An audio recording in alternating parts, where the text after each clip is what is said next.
Welcome everybody. Can you guys hear us? Awesome. That's that's a good basis. Hello, Welcome, hello. welcome everybody in the live stream. It's day 2 at Guitar Summit Talk, and this man needs no introduction. Doug Aldrich, everybody. Hallo, wie geht es dir? How are you guys? Doing good? Good. Now even better. Thank you for a great turnout today. You guys look amazing.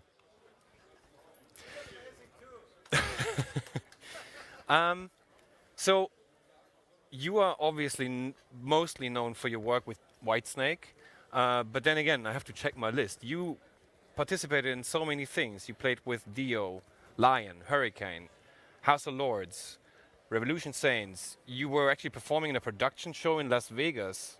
You recorded 4 solo albums. You played with Glenn Hughes, and you're currently a member of the band The Dead Daisies. That's a lot of work It's right most there. like, is it everything? I hope I. There's probably a few more things in there. It's always, there's always a session here or there. I've been so lucky, in my life to. I was thinking about it today. It's like, when I moved out of my house when I was 18, I got to play guitar and I loved it. And I woke up today and I'm thinking, I'm here in Germany. I get to play my guitar and I still love it. And I'm a lot older. Yeah, it's And it's great. It's so amazing how music takes us, either in your brain or in physical, so many places. takes us to places. Yeah, it's true.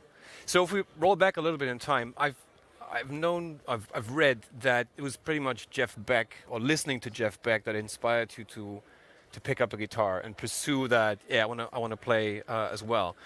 But while you were starting to learn, who else was there that inspired you? I mean, Jeff Beck is, that was Yeah. the trigger, but there were so many. I mean, and that must have been the mid '70s. So there was so much more guitar players around. Who else had an impact on you? Well, I didn't have a record player or a cassette player or anything, but my sisters both had them. And so I would go look at their record collection, and that's where I saw the Blow by Blow record, and I go, whoa, that's pretty cool. Yeah. And it sounded amazing, and it was like so different that it didn't have any vocals. I never really had heard that before. But so I loved his guitar playing immediately. But she also had Peter Frampton and some stuff like Stevie Wonder, Chicago, all kinds of different stuff. Allman Brothers was a big one. And then you remember on the radio, you were hearing songs like Smoke on the Water and Purple Haze by Hendrix.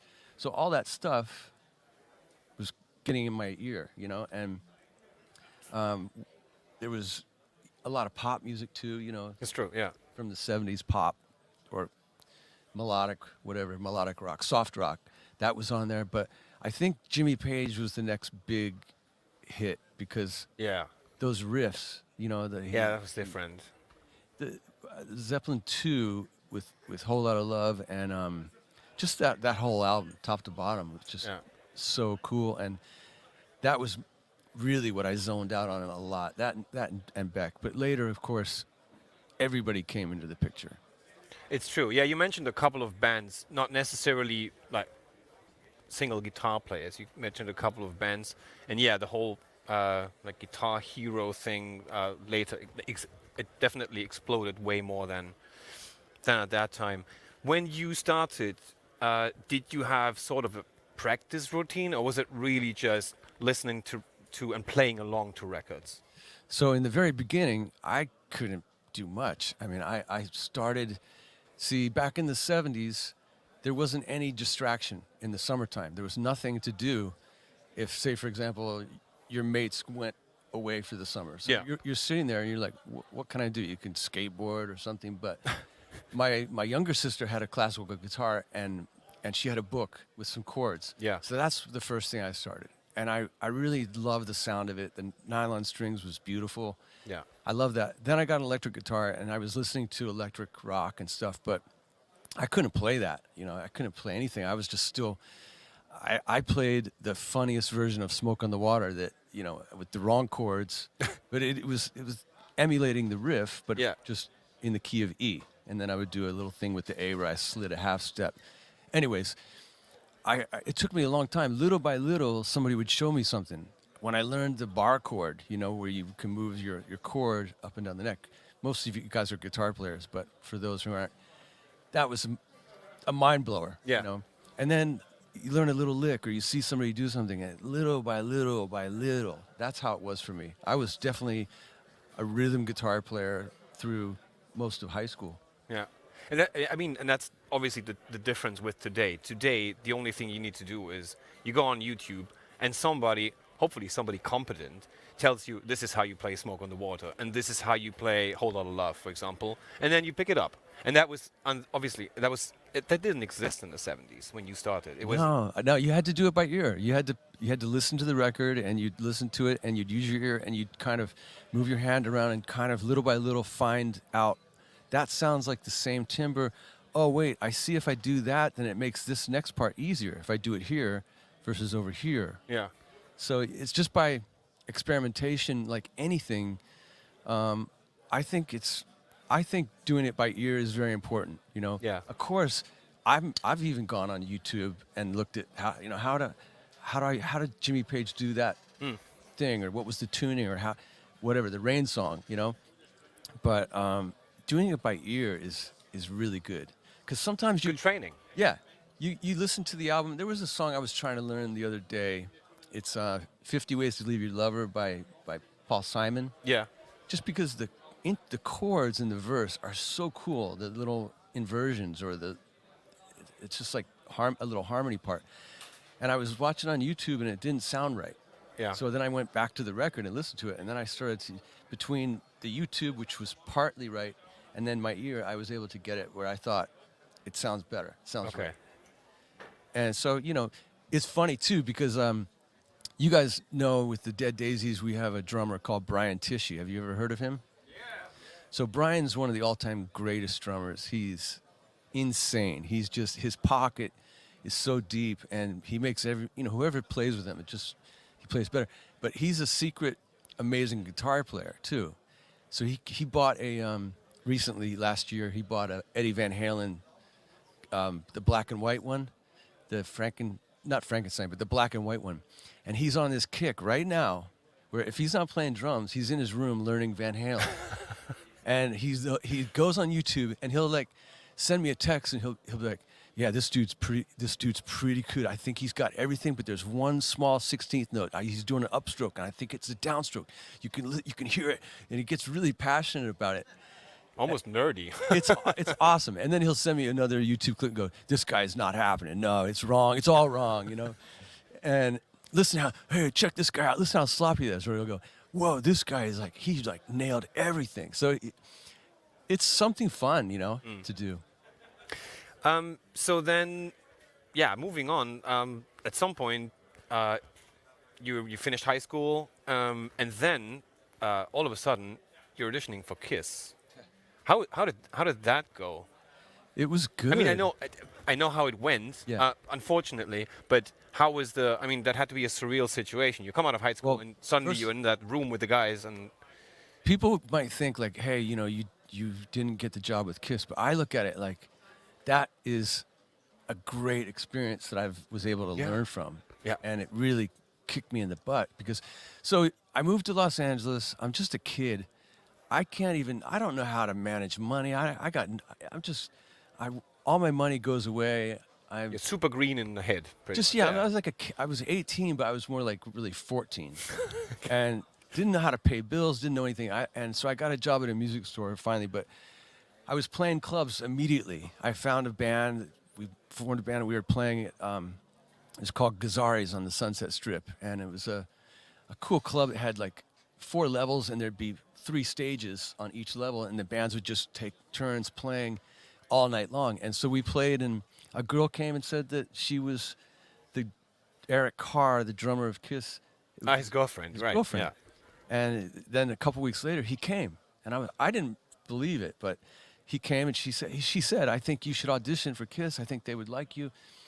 And Eric was really nice, and he called me at the. I didn't have a phone at the time, but he called me at the music store and said, "Come to the record plant," which the record plant is where so many amazing records from the '70s were recorded. And so I go down there, and I meet, I meet Gene and Paul, and remember, at this time nobody had seen them without their makeup, so I felt really nervous about looking them in the face. It was awkward, like I Yeah. felt guilty. You're not supposed to, but they were very, they were very nice, and I played. I met Gene, and I was playing on one of their songs. They were working on Creatures of the Night album, Yeah.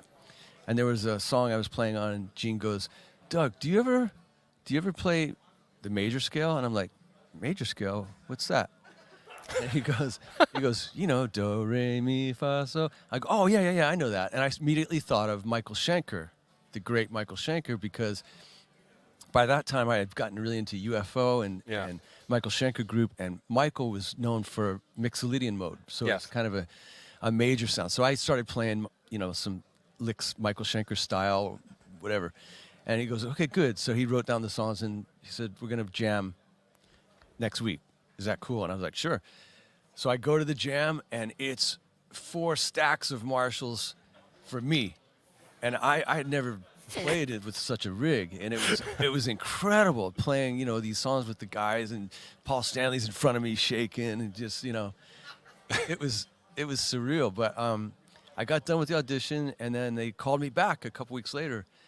And this is important because people always go like, how can somebody get a gig, or how can you get a job, whatever it is you want? It's very important to be socially comfortable with each other. Yes. Like me and you are cool. Yeah. Like we can talk. But at that time, I was a kid. These guys were rock stars. I mean, we did jam the second time, but then they were kind of talking about amongst themselves about their lives, and I was just like, I have nothing to add because I didn't have a phone. I had nothing.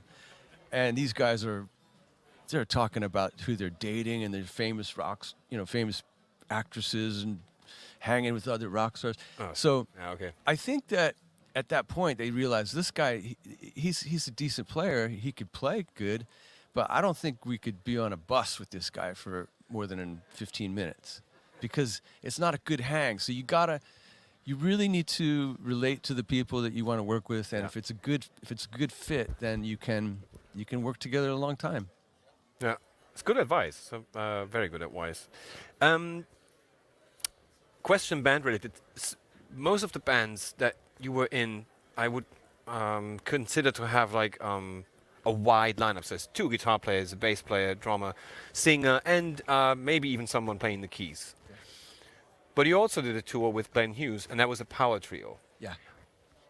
What did you like more? Or if it's like 50-50, where do you think you would feel comfortable on a long Well, run? I mean, it's always easy when you're just a single guitar player because you can basically you can do whatever feels good at the moment. You don't have to stick to like, maybe you change an inversion, but if you got 2 guitar players, if you don't tell him that you're doing that, he might get confused or it might sound wrong. But if you're just the guitar player by yourself with the bass, there's more freedom. There's more pressure, Yeah. but the freedom is beautiful. And a trio, especially, that was, virtually what Dio was a trio with Ronnie singing, Yeah. and then he had Scott playing keyboards. Whitesnake was the complete opposite. Yeah. Keyboards, 2 guitars. It was a lot of, information going off the stage. But the thing about playing with Glenn at that time was I had gotten out of Whitesnake and was camped out in Las Vegas for a little bit. I had some stuff I had to take care of at home. So then I was getting burned out on Vegas. It was so hot, I couldn't. It was just crazy hot, like the hottest. I don't know if anybody's been to Desert. Vegas. And I was every time I'd go back to California, I thought, man, I gotta go home. And Glenn called me and goes, "Hey, Doug, I'm doing a tour. My normal guy Soren is not available. I really need somebody I can trust, and it's just going to be a trio." And I thought, that sounds great. It's kind of like his original band Trapeze, if you guys know Trapeze. And it was insane. It was so cool because we would basically have an idea of how we were going to start each song, but it was free form. And there's nothing like that when you're on stage playing and you're playing off each other. I do something and then the drummer reacts and then I go back and then Glenn's in the pocket and then Glenn's bass tone is like, it's a ferocious bass tone. It's so massive. Yeah, I've heard it once live. It's So you really don't even terrifying. need a guitar. yeah.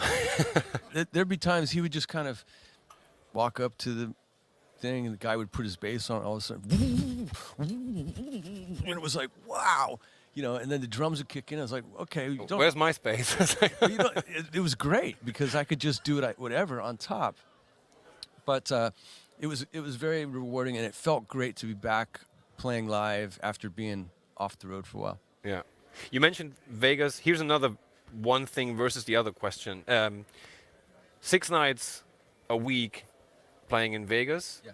or and being obviously on the same stage and same setup and playing the same, or touring and playing 6 nights a week.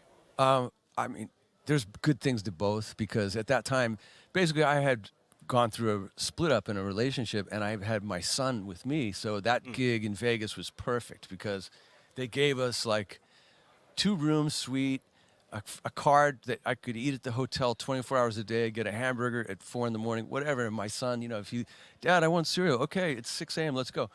So That sounds nice. it was perfect. And then like the gig itself was like 2 hours, do a signing, and it was playing with Howard Leese from Heart, Yeah. Hugh McDonald from Bon Jovi, and Jay Shellen from Yes, a bunch of great singers. So it was good for a while. But as I said, I just couldn't take that. It was just too hot. And plus, doing that gig like that, 6 nights a week, there's not really much room for improvisation. No. You can sneak a little bit in here and there, but it's difficult. It kind of messes with your head a little bit. That's why I thought about the question, because you said playing in a trio obviously adds freedom to the whole thing, and that is the complete opposite. So that's why. But I'll say this: as I'm now old, touring is harder, and it's sometimes I go, how am I gonna make it? But it works out. It works out. Just try to take, I try not to do too many bad things or whatever, and try to sleep, But the travel, that's what. Marco Mendoza's here in the show. If you get to see him, tell him I'm looking for him. But Marco used to always say, "It's not. I'll play the gig for free. I get paid for the travel. Yeah. Gig is like I'll do that for nothing, but because that's where it beats you up. that's true. Catching flights, getting on the bus, Sleeping on the bus. Oh. Well, at some times it's really convenient. With Glenn, we just slept on the bus. We would wake up and just open the door and be like, light. There's a club right there where we're playing. Go find a Starbucks, get a coffee, and grab a shower, and there's just back on the bus. It was pretty easy. Yeah. But when you got to go through airports and security, like with Whitesnake, we would play a gig and then the next day fly, and then the next day play a gig, and those travel days it wasn't like a day off. It was even harder than a show day. Oh. But it's all good. Like I say, I'm grateful to be here with you guys right now. It's awesome.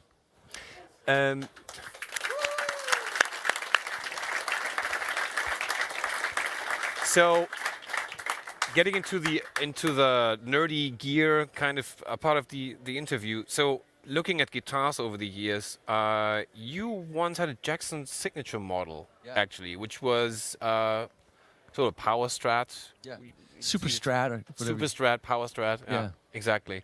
But at some point, people associated you on stage with a Les Paul and the Marshall, which is like very classic thing. So at some point you went there. Yeah. I can explain. Yeah. So basically, Good. my very beginning guitar was a gold top. My very first good guitar was a gold top Les Paul, which I got for $300. It was a 1973 Deluxe. Wow. Killer guitar, and I had it refretted and put in. I had humbuckers put in. I know it's bad, but DiMarzio was making the double cream humbuckers, and they looked cool and they were hot. The super distortions. Yes. Yeah. Distortion Right. at PAF. So I had that Les Paul all done up, And then, I love that guitar. I love the Allman Brothers. I love the sound of Jimmy Page's guitars, and everybody who played Les Paul, I loved it. But then Eddie Van Halen comes out, Oh, and it was just like, I wanted to get a tremolo bar, I wanted a wang bar. So I ended up eventually selling that Les Paul, and I got a really nice, well, it was a good Strat, And it took me a little while to figure out that it wasn't staying in tune. Eventually I figured I kept pressing it, and eventually it went in tune. I was like, okay, how does that happen? So then when I figured out you tune it as you're using the bar, and then you can you can fine tune it. Yeah. you can get it in to stay in tune. But I went through that, moved to Los Angeles, and I've been a huge fan of Randy Rhoads. Yeah. And I saw him play, and I was just like, that guy I just related to him. I still, I really loved him. And I got to Los Angeles and found out that there was Jackson guitars, and I ordered a Jackson, and I didn't want to play a Randy Rhoads model because I already was trying to, I had looked a little bit close to him a little bit, so I didn't want to play that cool V. Right. But I got a Jackson Strat, and it had a humbucker, so it was kind of the sound of a Les Paul with a tremolo bar, and it was great. And eventually I got to meet Grover, and we hit it off, and it was really cool. He really, we just were like brothers, and he helped me out a lot, gave me a couple guitars over the years. And eventually the Japanese decided to make a signature model. And then eventually Grover Jackson left. And when Grover left, I hung in there for a while, but it just wasn't the same. And then I started playing I love Strats. I went back to, some of the solo stuff I was doing. I was using a Strat. I think during the 90s, like the heavy rock was not as popular, so the Strat was really something different. Hendrix, Beck, that whole thing. But eventually, I got in Dio, and I needed that Super Strat again and a Les Paul for the heavier stuff, like the Heaven and Hell and the Sabbath stuff. The Les Paul was definitely the heaviest guitar I had. The better guitar for the job, yeah. And I used the Les Paul in the studio. I used the Les Paul on one side and a Strat on the other, and it worked out really well. Nice. But when I got in Whitesnake, David said, "I'm really happy that you're playing Les Pauls because I love that. I really, and I was like a classic look somehow. Well, it's a classic sound, and Yeah. I had really gotten back comfortable with the Les Paul again, so I was fine with that. Yeah. I did use a Tele sometimes or a Strat in the beginning of my time with Whitesnake, but eventually it was all Les Paul, and Reb did the tremolo stuff and Strat stuff mostly. Yeah. And then moving a little bit forward, actually in recent years, people have seen you with ESPs. ESP was a situation where we were working with ESP, the Dead Daisies, and they said, is there anything that you need? And I said, not really, really. But at some point we were running through some songs, and there was a couple of songs where I needed a little bit of a single coil sound or a little bit different sound than the Les Paul. Right. And so I first started with an ESP Ronnie Wood guitar, which is a killer guitar. Yeah, it is. Really, just I've got this amazing spanky tone to it. And then they were like being really nice with me. They were like, look, let us try to do something with you with the Telecaster shape. And we did a 2 humbucker guitar, and it's amazing, but it's just not like my gold tops are really where my heart's at. It kind of reminds me of when I was a kid. It's my guitar's in my bedroom right now, just like it was. So I kind of, like, aesthetically, it makes me feel happy to see a gold top. Right. I love sunbursts. I got a black Les Paul, I got a white Les Paul, I got a bunch of different ones, but the gold is the one. And it's so funny because when I first saw that original gold top, the 73, my sister's boyfriend was selling it, and he said, it's a gold top. And I thought, that must be the Jimmy Page guitar. It's gold in the middle of Jimmy's guitar. Yeah. I didn't know I didn't know that it was called a sunburst. So I go, gold top, cool. So I get there, and I open the case, and I'm looking at it. It's a real Gibson. And I look down, and I'm like, whoa, what color is that? He goes, that's a gold top. And I'm like, oh, okay, that's cool. It's a Les Paul, Yeah. And I thought it was really, I thought it was kind of ugly, the color. But now I feel like it's the most beautiful guitar Les Paul color that they make. You know, Yeah. and other guitars, if you give me a Strat, if it's a gold Strat, it's got more chance I'm going to play it. I don't know why. Right. Yeah. Each to their own. A little bit of bling bling isn't too bad. um, do you imagine you could intensify the relationship with ESP, or is that something is not on the cards? Like, I'm talking signature model, of course. We talked about stuff, but I really didn't need to do anything. I'm Okay. really comfortable with what I have. The one thing that I did recently do was a friend of mine is a guy as a luthier called Leo Scala, and Leo, Oh yeah, I've heard the name. he's a great Yeah. guy. He's a master builder. He works with Gibson part on the side, doing very special things for them. You'll see some of his guitars, but he built me a guitar, and it was a beautiful guitar, amazing. It wasn't beating out my Les Paul. Okay. And so I just said, Leo, this guitar is worth, it's priceless, but I really would need maybe you build me a solid body. And he built me a solid body, and I love it. And it's gold, of course. And my daughter's name is Ruby, and he named it the Golden Ruby, and that's been the only other guitar really that I've been kind of going for it. With the Dead Daisies, keep in mind too, we travel light, so I might bring an ESP or a Strat or something if it was a different gig, but I'm only bringing two guitars on the stage, and I carry one, Right. and that's it. So I need a backup for the Les Paul, and I want a Les Paul style to practice on it in my room, and so that's all there is. Right. But the guys at ESP are great. They're a great company, and obviously they've got some of the greatest guitar players working for ESP, and Yeah. you know. It's true. Yeah. Are you a pedal person at all, or is it just guitar amp, cranking the hell out of it and go? Well, for recording, always straight Yeah. as much as possible. Maybe I might, if I'm going to do a solo and I need a wah. Sometimes I might put a boost pedal if it's a different sound or something. I just found with Blackstar that the clean channel takes fuzz pedals, and it's just it's really cool 70s, 60s, 70s kind of. Sounds like the speaker's ripping. It's just really really badass. Right. But yeah, I love pedals on stage. I've been through phases where I had too many pedals. Oh really? Okay. I wanted everything, I wanted to have an octave down, an octave up with a wah, flanger, phaser, everything. I wanted everything, but it started to. Now there's ways around this, but this was before loops, and Right. so I would lose signal going through so many pedals, just old school. Oh, and high end. Yeah. Signal is going to be completely dull. So I figured out that less is more.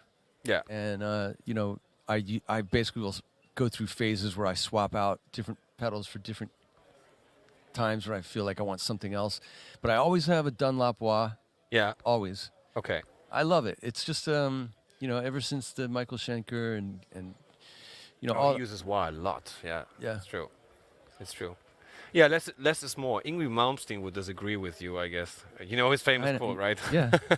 More is more. Do you know what's funny? In my pocket, I was going to play a joke on the Blackstar guy, on the boss.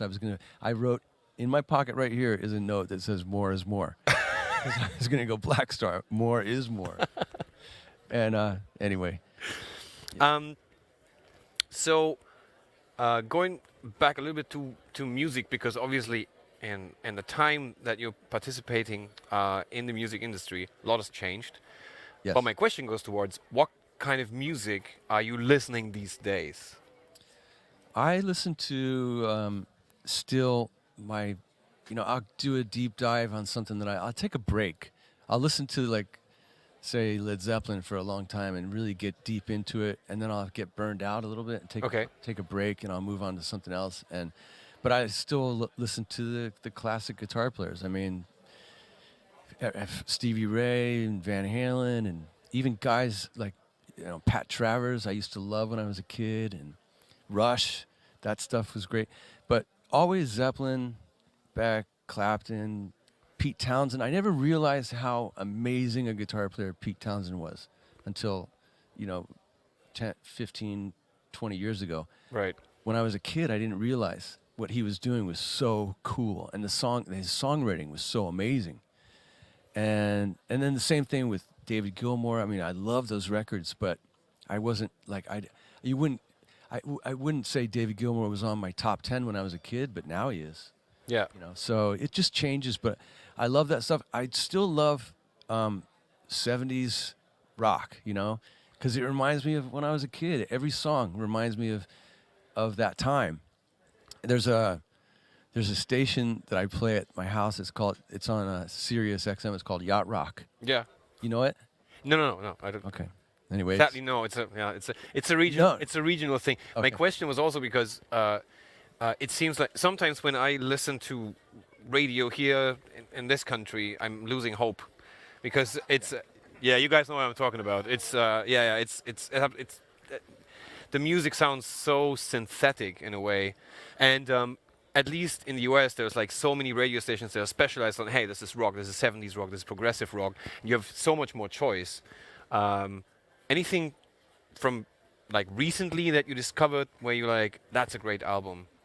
well, there's a few bands that check that box. Rival Sons has been around for a while now, but that's like I always loved that kind of southern sound from when I was a kid of listening to Leonard Skinner and Allman Right. Brothers, Doobie Brothers, all those brothers bands, and so Rival Sons is great. There's a some of the guitar players that are out right now. There's a guy online called Art Menez that is just incredible. Philip Sayce is an incredible bass player. This guy rips it. It's He's unbelievable. he's out of this world. Yeah. Jared James Nichols. Yeah. There's a bunch of new guys that are doing stuff that's great, and they're getting attention. It's called Dirty Honey is getting attention on the radio in Los Angeles. Yeah. This band Dirty Honey, and there's a few. You know, there's fortunately a little bit of support, like you said, on regular radio, Yeah. and then on the what do you call it? Cable internet radio. You know, Yeah. subscription radio. Yeah. You get sometimes you can find some new music, but then you have the other stations that are playing what's current right now. Yeah. And we've all heard those chords before. They just change it up a little bit, a different lyric and a new singer, and it sounds great because it sounded great before when the other band did it. Right. You know what I mean? Yeah. Last question before we need to wrap it up. What's in the future? What's happening? Are you involved in any album recordings? Are tours coming up? So anything you can tell us about Yes. what's happening this year or maybe the next year? Yeah. So, well, first of all, I am here with Black Star Amps, and I'm really, really impressed with what they're doing, and really happy to be a part of the team. It's just recently, the last 6 months or so, and so they've working with the band, the Dead Daisies, and we've been started to tour already this year. We toured in the U.S. and did a handful of shows in the U.S., and we did a really fun run in Canada. Hadn't been to Canada for a while, but we had Right. great shows in Canada, and the complete backline is Black Star. Nice. And and they're just it just sounds great, really responsive, really quick, valve amps, and the bass rig as well. So the Dead Daisies are touring. We're off right now, but we start at the end of next month. We start in Japan, and we then come to Europe, to some other parts of Europe. But we're coming to Germany in the beginning of December, end of November, beginning of December. So definitely, guys, check out the Dead Daisies socials and the .com and all that stuff, because you can check the dates. I'd love to, the band is on fire right now. We've got John Corabi is back. John Corabi from Motley Crue, and he really put the most time into the Dead Daisies of anyone. It's kind of his band, in Right. a sense. And John is just an amazing, talented frontman. If you've ever seen him play, either acoustic or with the Dead Daisies, he puts on a great show, and everybody walks out with a smile on their face, and that's what's important. Yeah. And then we also got Michael Devin from Whitesnake, who has come in, and Michael's he was actually David Coverdale's right hand man. After I left, he kind of, was the guy that David leaned on for a lot of things. And Michael's a great singer, Right. an amazing melodic, heavy bass player, crazy intelligent guy. I mean, he's like got one of those IQs it's off the charts. Off the charts, yeah.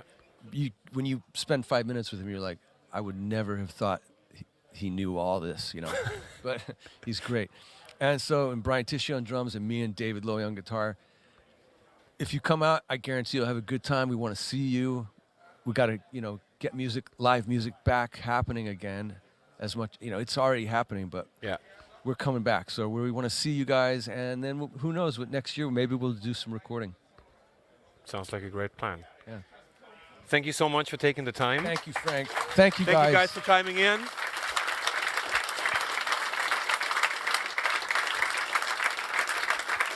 Thanks everybody who followed the live stream as well, and yeah, enjoy the rest of the day. Yeah, have a great day. Thanks, guys.